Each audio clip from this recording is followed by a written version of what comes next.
Dios le bendiga, mis amigos y hermanos. Qué bendición poder encontrarnos en este momento para continuar con el estudio de la palabra.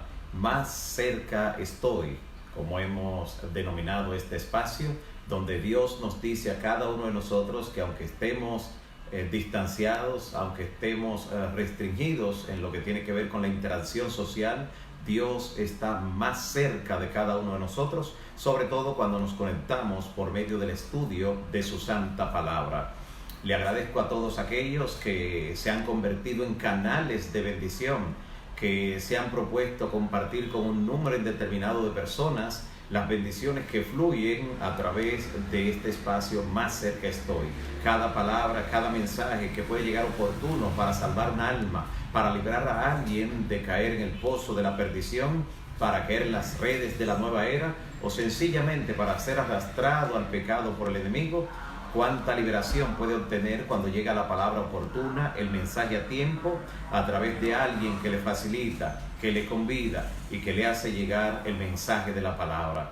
Hoy estudiaremos un tema sumamente importante, el tema el pecado imperdonable. Veremos casos en la Biblia, veremos personajes en la Biblia y expresiones que posiblemente no estamos habituados a escucharle o prestarle atención, casos dramáticos. Vamos a ver incluso casos donde pareciera haber una excepción a la regla en lo que tiene que ver con una persona llegar al punto de no retorno o llegar el momento cuando el Espíritu de Jehová finalmente se apartó de él. Así que vamos a ver algunas cosas interesantísimas en el estudio de hoy. Les invito a compartir con otros el contenido de este programa. Y ahora mismo, pues, invitar a que todos los que puedan entrar y estudiar junto a nosotros la palabra, recibirlo de primera mano, pues puedan hacerlo. Oramos. Padre Santo que estás en los cielos, bendito y alabado sea tu nombre para siempre.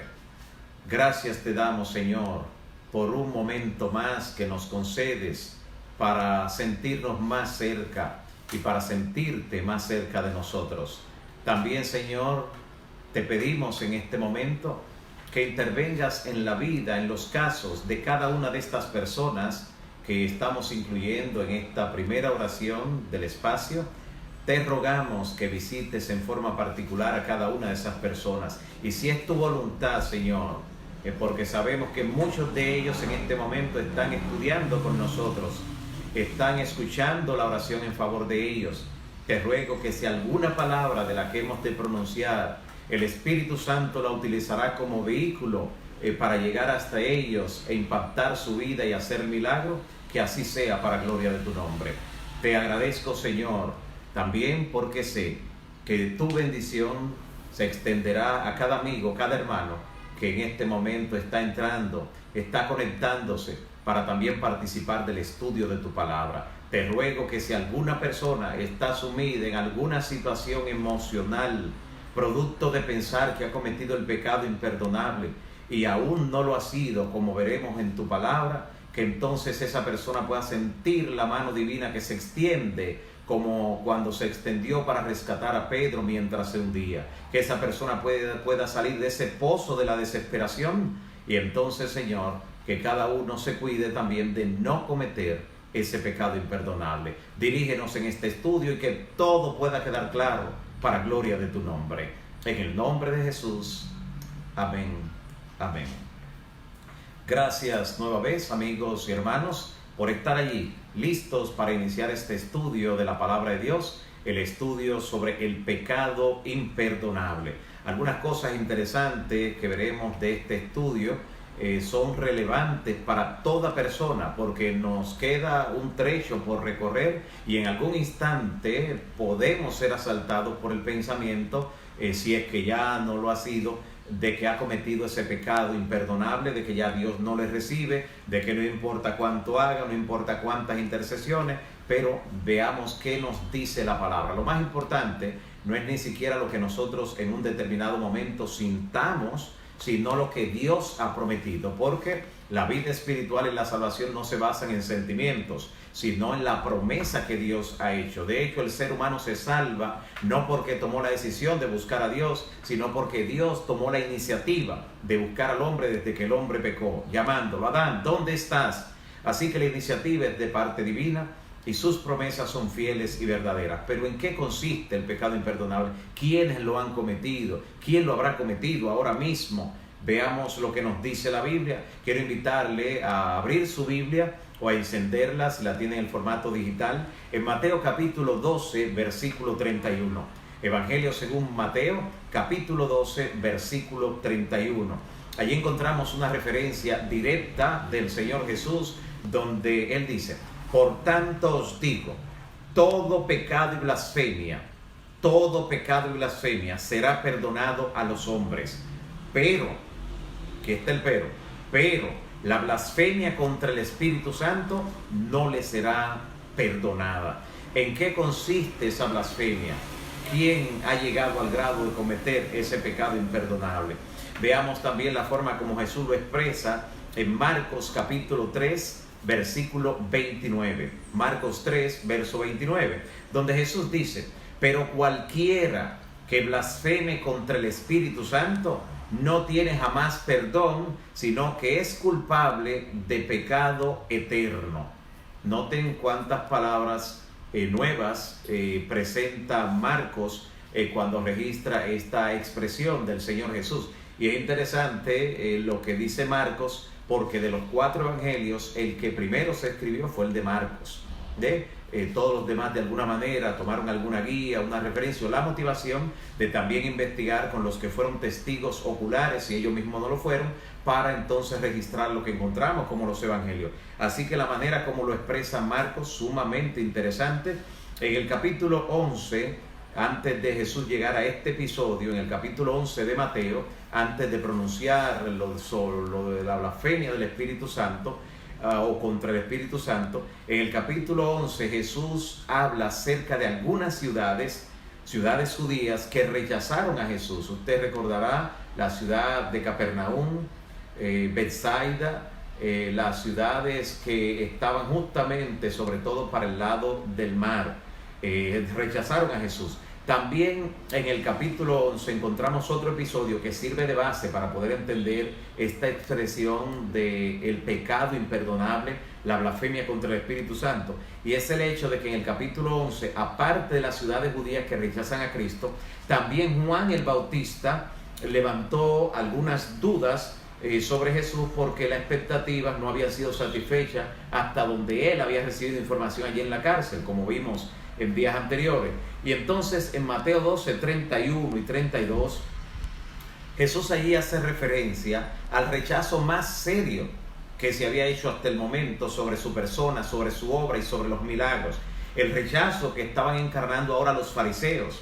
Uno de los episodios de rechazo, justamente donde ellos se atreven a decirle a Jesús que el poder con el que él estaba realizando los milagros era por Beelzebú, príncipe de los demonios. Ante esto el Señor Jesús reaccionó, y es allí donde ellos se enfrentan, porque había ocurrido un milagro innegable que no tenían manera de ellos pues atribuírselo a algún tipo de truco, algún tipo de acción malsana. Era la curación de un endemoniado que estaba ciego y sordo. Estaba ciego y sordo provocado por este demonio. Y lo terrible de esos líderes del pueblo judío es que la gente estaba tan entusiasmada por el milagro, tan motivada y dando gloria al que vive para siempre. Y entonces se preguntaban, y lo escucharon los fariseos, y eso le llenó de celo. Dijeron: ¿no será este el hijo de David? O sea, el Mesías, el hijo prometido de la descendencia de David, que habría de sentarse en el trono para siempre. Así, con la frustración provocada por los celos, los fariseos, que no podían negar el milagro, pero sí podían negar que proveyese o que proveniera, que venía justamente de la fuente de todo poder, de la fuente divina.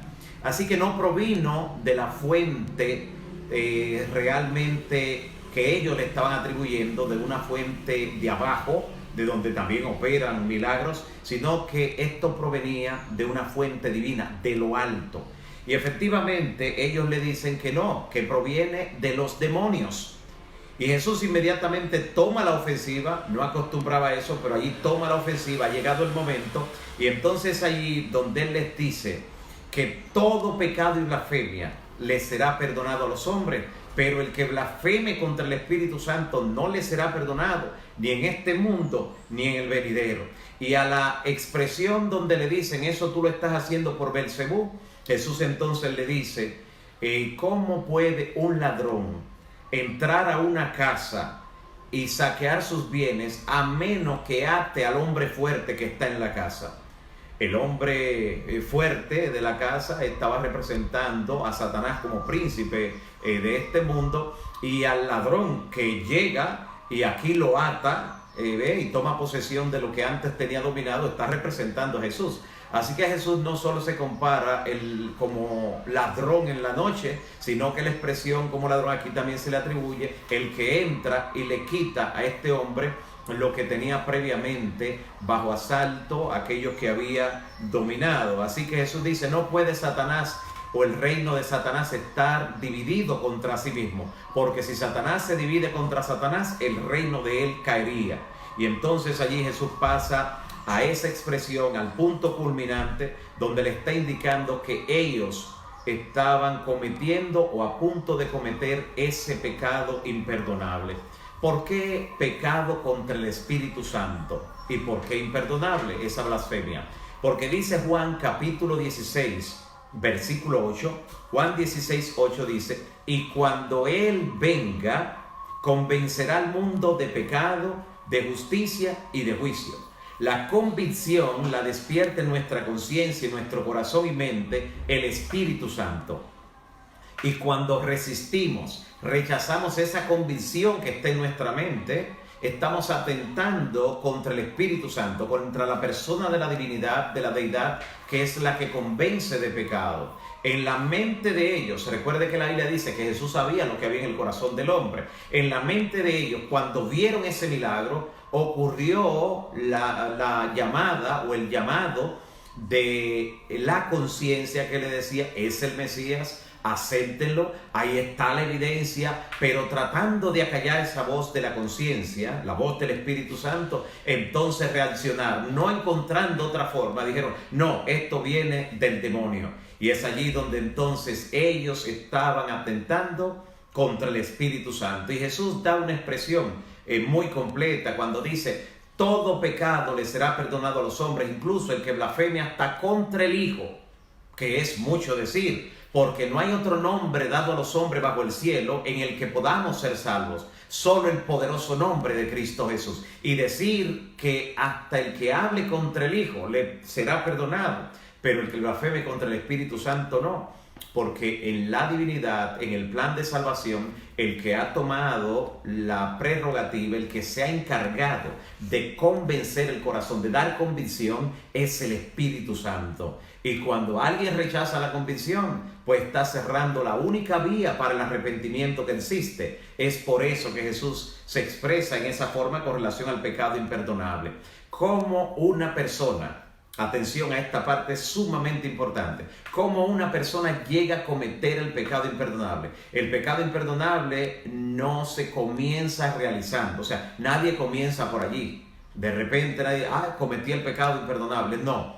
La persona termina cometiendo el pecado imperdonable. Es un camino que recorre, o por así decirlo, es una escalera por la que desciende y llega al último escalón donde ya no hay forma de retornar. Llega al punto de no retorno. ¿Cuáles son los pasos previos que da para llegar hasta allí? Antes de ver algunos casos específicos en la Biblia, veamos cuáles son los escalones que se descienden para cometer el pecado imperdonable, donde veremos que de hecho no es un acto en sí. El pecado imperdonable no es un acto en sí. Lo vamos a ver. Y note entonces cómo se comete. Primer escalón que desciende la persona que llega a cometer o que va a cometer o que esté en la dirección de cometer, porque puede detenerse, como veremos. Por eso examinamos los pasos por si alguien se encuentra en uno de esos niveles. El primer escalón es endurecer, es rechazar, es de alguna manera resistir al Espíritu Santo. ¿Cómo se resiste al Espíritu Santo? Lea lo que dice ahora conmigo, Hechos capítulo 7, versículo 51. En este momento, los judíos que habían rechazado a Cristo, a su verdad y a los apóstoles, en ese momento estaban por apedrear a Esteban, quien se convertiría en el primer mártir cristiano.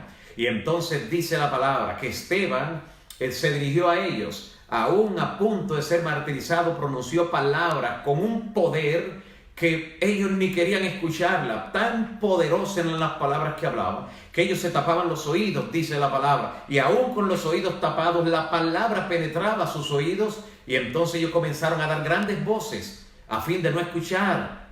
Y entonces él les dijo, Esteban, en Hechos capítulo 7, versículo 51, vosotros resistís siempre al Espíritu Santo, vosotros que sois duros de cerviz e incircuncisos de corazón y de oídos, siempre resistís al Espíritu Santo, como hicieron vuestros padres, así también hacéis vosotros. Así que resistir al Espíritu Santo, lo que ellos estaban haciendo, es el primer paso que se da para descender a cometer el pecado imperdonable. Ellos bajaron ese primer escalón. Claro, ese todavía no es el pecado imperdonable, simplemente iniciaron ese camino descendente. Dentro de los que estaban allí, que resistieron al Espíritu Santo, estaba un joven llamado Saulo.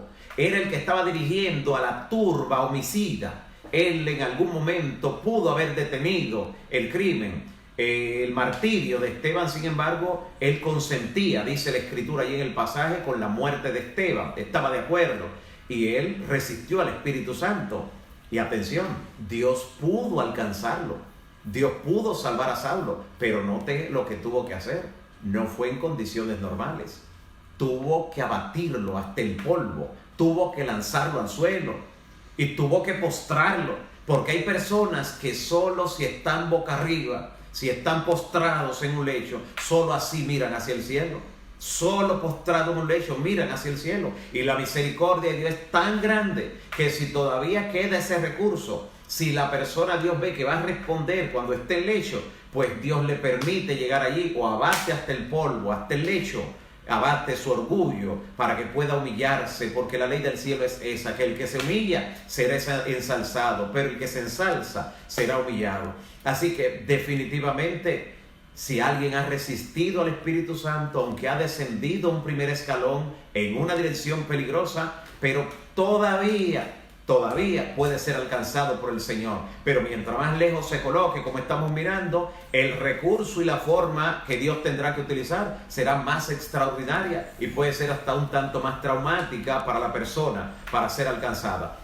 Primer paso, primer escalón que se desciende en esa dirección de cometer el pecado imperdonable, resistir al Espíritu Santo. Segundo escalón que desciende la persona. Lea lo que dice Efesios capítulo 4, versículo 30. Carta del apóstol Pablo. Interesante, Pablo fue objeto de descender el primer escalón, fue rescatado por el Señor y él es quien escribe lo que constituye el segundo escalón que se desciende en la dirección equivocada, yendo a cometer el pecado imperdonable. Dice aquí en Efesios 4:30, y no entristezcáis al Espíritu Santo de Dios, por el cual fuisteis sellados para el día de la redención. No entristezcáis al Espíritu Santo de Dios. Entristecer al Espíritu Santo, este paso se da cuando la persona comete el primero que vimos, que es resistirlo, y lo resiste durante un buen tiempo. Es como cuando usted no quiere abrirle la puerta a una persona y la persona se da cuenta que usted lo está resistiendo y lo llama y usted no le toma la llamada, le escribe y usted lo deja en visto o no le responde el mensaje. La persona siente que usted lo está resistiendo, se va a entristecer. Eso hace el Espíritu Santo porque es una persona. Y hay un elemento interesante que menciona aquí el apóstol Pablo, cuando dice: no entristezcáis al Espíritu Santo, con el cual fuisteis sellados para el día de la redención. Un sello de salvación, no el sello escatológico que conocemos, que estará en contraposición con la marca de la bestia, sino que este es un sello de redención. De manera interesante, el Espíritu Santo, que es el que puede ayudarnos a perseverar hasta el final, quien nos puede ayudar a obedecer en todo al Señor. Así que cuando alguien resiste durante un tiempo prolongado al Espíritu Santo, donde cuando escucha un mensaje en la congregación o a través de los medios que sea, cuando escucha un mensaje o le llega alguna cita que le habla a él de manera personal, la persona prefiere decir, eso está bien para fulano, o si fulano hubiera escuchado este mensaje, o a fulana le sirve bien ese zapato, pero nunca se aplica a sí mismo el mensaje. Mientras está escuchando un mensaje que pudiera ser de vida para vida eterna para él, prefiere atribuírselo a otra persona. Dice, sí, persona, aquí no vino fulano, pero lo voy a llamar desde que llegue. Mire, usted se perdió este mensaje, pero mire lo que dijeron, porque cree que a la otra persona. Siempre debemos atribuir primero a nosotros, y entonces luego, si vemos que nos habla a nosotros, podríamos compartirlo, un espíritu de humildad, no tomando el texto como un látigo y como castigo para la otra persona, porque entonces eso demuestra que no estamos en arrepentimiento. Ese es el segundo escalón. Vimos que Saulo, que descendió el primer escalón de resistir al Espíritu Santo, pudo ser rescatado por el Señor, pero con hechos extraordinarios, lanzándolo al suelo, postrándolo. ¿Qué tendrá que hacer el Señor para aquel que ya llegó incluso a resistir al Espíritu Santo? ¿Qué tendrá que hacer?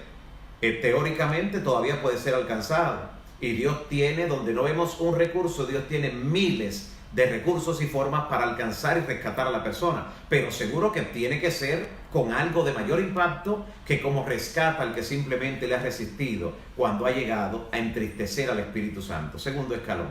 El tercer escalón, cuando alguien de manera prolongada está entristeciendo al Espíritu Santo con las actitudes en su vida, con la negativa de ir a Dios, con la negativa de poner en práctica lo que está recibiendo, lo que está conociendo, prefiere desviar la atención hacia otro que a lo mejor esté peor que él para decir, yo estoy bien porque fulano está peor que yo, o yo no voy a ir a la iglesia porque allá hay algunos que son más pecadores que yo, así que yo aquí estoy mejor que los que están yendo a la iglesia. Todas esas son formas de entristecer al Espíritu Santo.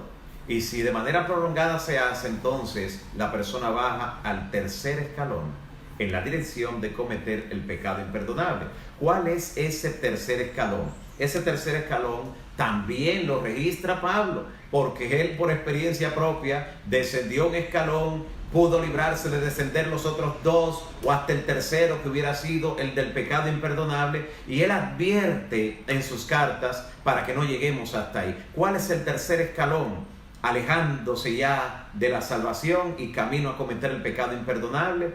El tercero lo menciona Primera Tesalonicenses capítulo 5 versículo 19. Primera Tesalonicenses 5:19, donde el apóstol Pablo dice, no apaguéis al Espíritu.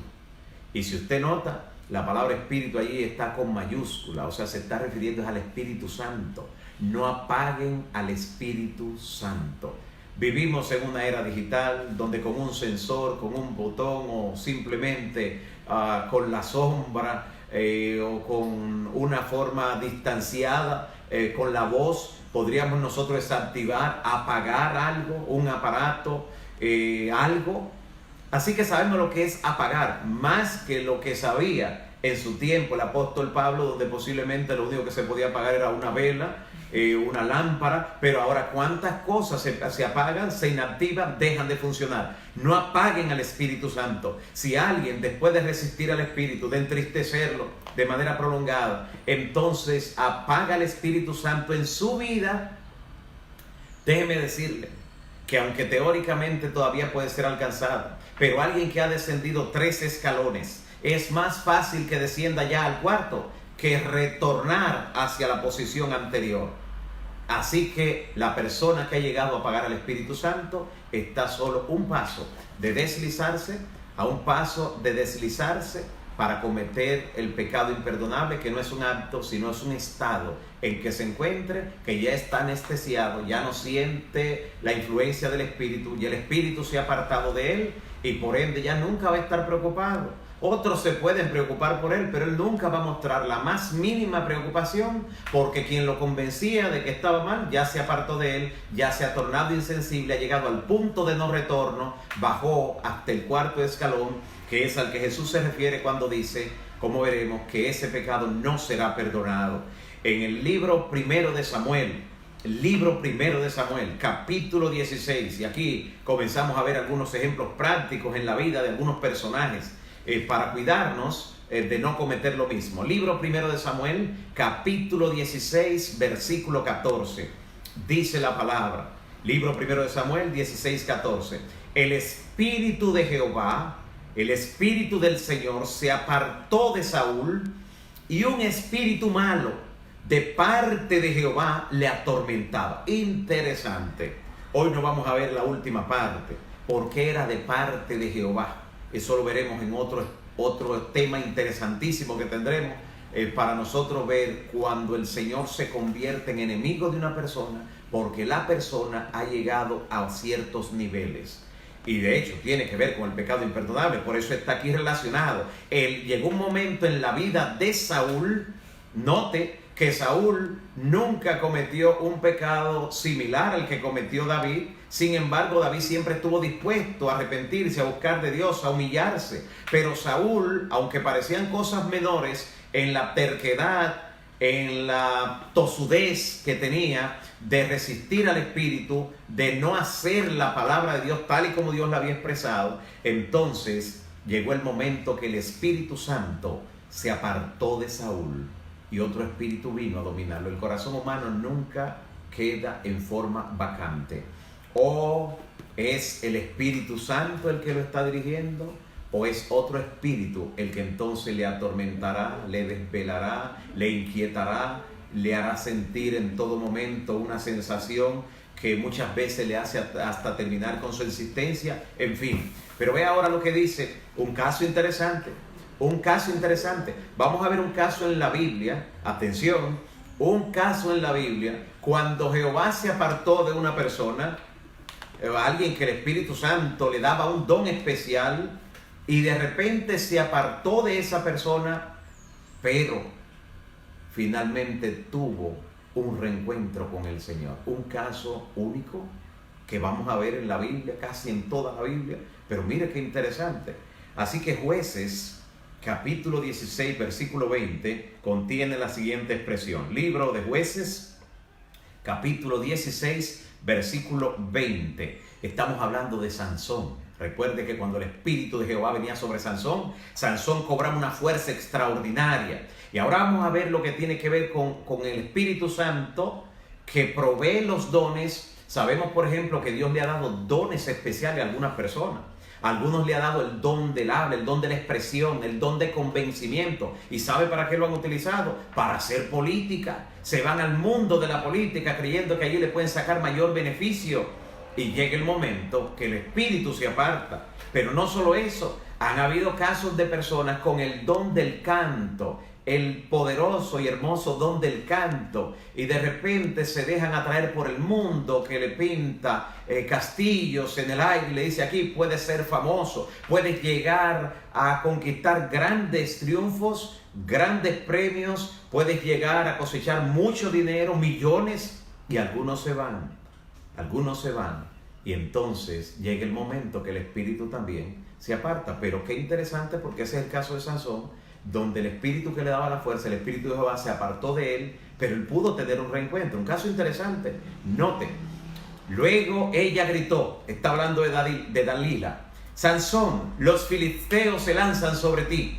Sansón despertó de su sueño y pensó, me escaparé como las otras veces. La persona que anda por sendas extraviadas con frecuencia piensa que cometiendo ciertos actos que han quedado impunes, han quedado ocultos, no se han revelado, cree que siempre será así. El espíritu del enemigo le hace creer que está seguro, que se va a seguir burlando de todo, que va a seguir haciendo cosas por detrás y presentando otra fachada, otra imagen, que puede vivir una doble vida tranquilamente. El enemigo lo lleva hasta un punto donde por la desesperación a veces provoca que la misma persona cometa un acto grave contra su existencia. Sansón despertó de su sueño y pensó: me escaparé como las otras veces y me los quitaré de encima fácil. Pero no sabía que ya el Señor lo había abandonado. ese fue el triste momento donde Sansón vio que ya no tenía la fuerza, que ya el don que Dios le había dado había desaparecido, había quedado todo al descubierto, había caído en manos de sus enemigos, que no lo tratarían con misericordia. Desde que lo ataron y vieron que la fuerza se había ido de él, que el don de Dios se había ido, que Jehová se había apartado de él, lo primero que hicieron fue sacarle los ojos y luego atarlo a un molino para que estuviera allí sufriendo. Y luego lo llevaron al templo de su dios pagano, al templo de Dagón, donde hacían burlas de él y le decían, no, que tu Dios será más fuerte. Y entonces le estaban dedicando ese triunfo, esa conquista a su Dios. Y ustedes saben la gran fiesta impía que hubo, fiesta idólatra que hubo también, teniendo la presencia de Sansón allí, ofreciéndole toda la burla que hacían para él, ofreciéndosela a sus dioses. Y la mayor parte de los que celebraban, la mayor parte está en un segundo piso. Era enorme, porque los miles de personas que habían allí, nos dice la Biblia, no eran 2 o 3, así que eran muchos miles. Podemos imaginar que no era un edificio tan pequeño como podemos imaginar cuando pensamos en esa época. Era realmente un gran monumento donde la mayoría estaban en la parte superior. Y entonces Sansón, desde el pozo de la desesperación, desde el lodo donde había descendido, producto de su pecado, producto de su rechazo continuo a lo que el Espíritu le indicaba, a lo que Dios le hablaba incluso a través de sus padres. Muchas veces el Espíritu Santo te va a hablar a través de tus padres. Muchas veces el Espíritu Santo te va a hablar a través de un hijo, una hija que ya está en los caminos del Señor y tiene el discernimiento espiritual que todavía no tienes. Muchas veces Dios te va a hablar hasta por medio de las piedras, porque hasta las piedras hablan espiritualmente hablando. Gente que tú nunca esperarías que Dios la usara para darte un mensaje. Hasta ese recurso Dios utilizará detrás de ti para que no llegues a cometer el pecado imperdonable. Así que Sansón, allí donde estaba, aunque Jehová se había apartado de él, lo había abandonado, dice la palabra, él clamó al Señor, indicando con esto la palabra que todavía su corazón tenía algo de sensibilidad. Algo de sensibilidad había en él, y el Espíritu Santo no lo había abandonado por completo. Atención, por completo. Y cuando él clamó a Dios que le diera la oportunidad de vengarse de sus enemigos y de los enemigos del pueblo de Dios y de Dios también, Dios le dio la fuerza otra vez. Y él agarró las 2 columnas en que se soportaba aquel edificio enorme donde estaba esa fiesta idólatra, y la hizo venir hacia abajo y dijo, muera yo con los filisteos. Y fueron más los enemigos del pueblo de Dios, más los filisteos que Sansón mató en su muerte que los que había matado durante toda su vida. Y lo interesante es que el nombre de Sansón, ¿sabe dónde está? El nombre de Sansón está en la Galería de la Fe, allí en Hebreos capítulo 11, lo que significa que veremos a Sansón en la patria nueva. Podremos ver a Sansón y encontrarlo cuando estemos disfrutando las glorias del mundo venidero. Ese caso es interesante. Pero retornemos ahora a esta expresión completa de Jesús. Veamos el marco completo.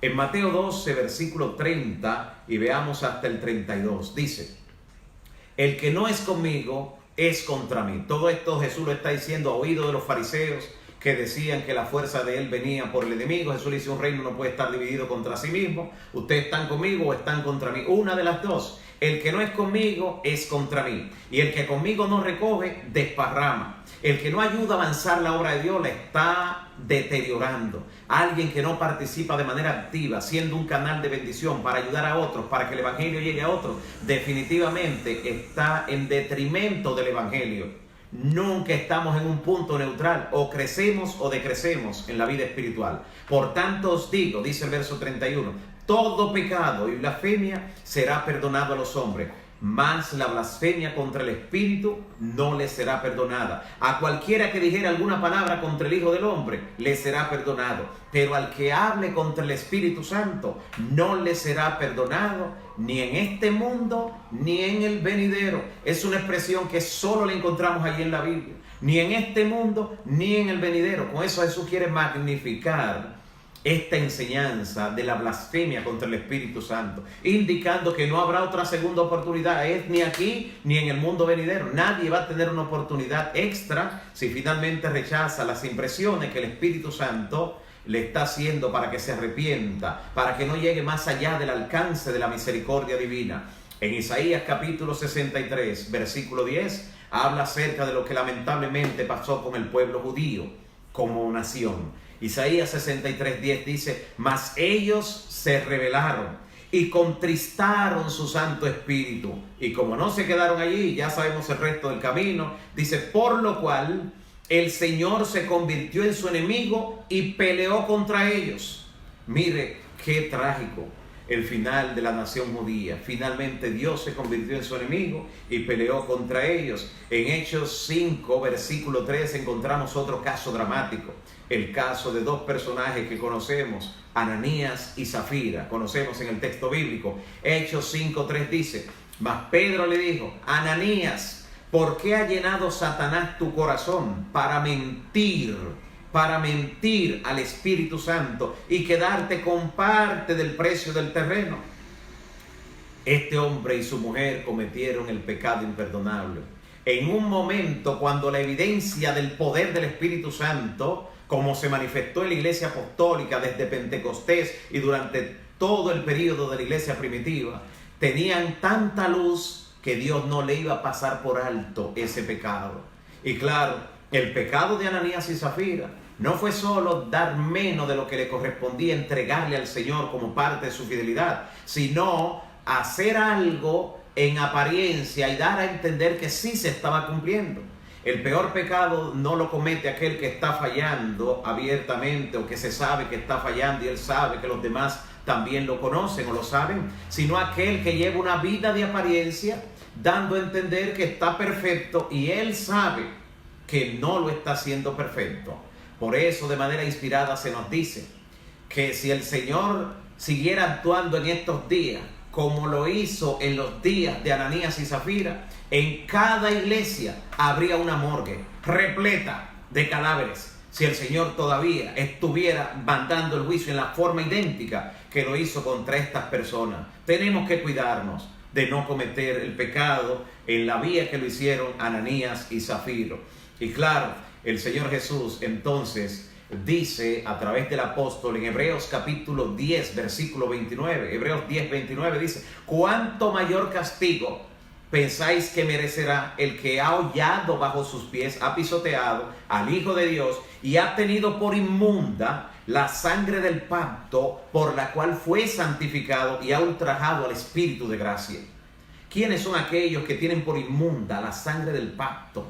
Esa sangre que Cristo derramó. Aquellos que ahora vienen con posturas judaizantes, algunos incluso que han tenido tendencias como llamados judíos mesiánicos dentro del cristianismo y han querido establecer que hay que hacer sacrificios todavía, que hay que guardar las fiestas todavía. Para ellos la sangre de Cristo ha quedado como inmunda. Para ellos esa sangre no tuvo ningún valor, porque ese pacto que estableció el Señor lo hace sobre mejores promesas y ya no hay que mirar los corderos del pasado, las fiestas del pasado, las actividades que se hacían apuntando a Cristo, sino básicamente lo que tiene que ver con Cristo y la sangre que Él derramó. Esto está en Hebreos capítulo 10, versículo 29, de manera interesante. Y dice la palabra también en la primera carta de Juan, la primera carta universal de Juan, primera de Juan capítulo 5, versículo 16, primera de Juan 5, 16 dice: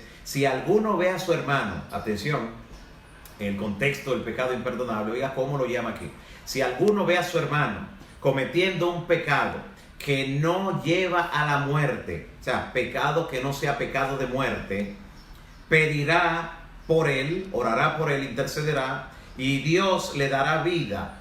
Pero a los que cometen pecado de muerte, yo no le digo que pidan por ese pecado. Hay pecado de muerte, hay pecado que lleva a muerte, dice Juan, y yo no digo que se deba pedir por ese. Y usted sabe ya, usted debe saber claramente lo que tiene que ver con ese pecado imperdonable, ya cuando la persona no está sensible al Espíritu, que él mismo no siente ninguna necesidad, ya no podemos hacer nada. El mismo Juan dice, ¿qué podemos hacer? ¿Qué se va a interceder por ese? Por eso yo no le digo que pida.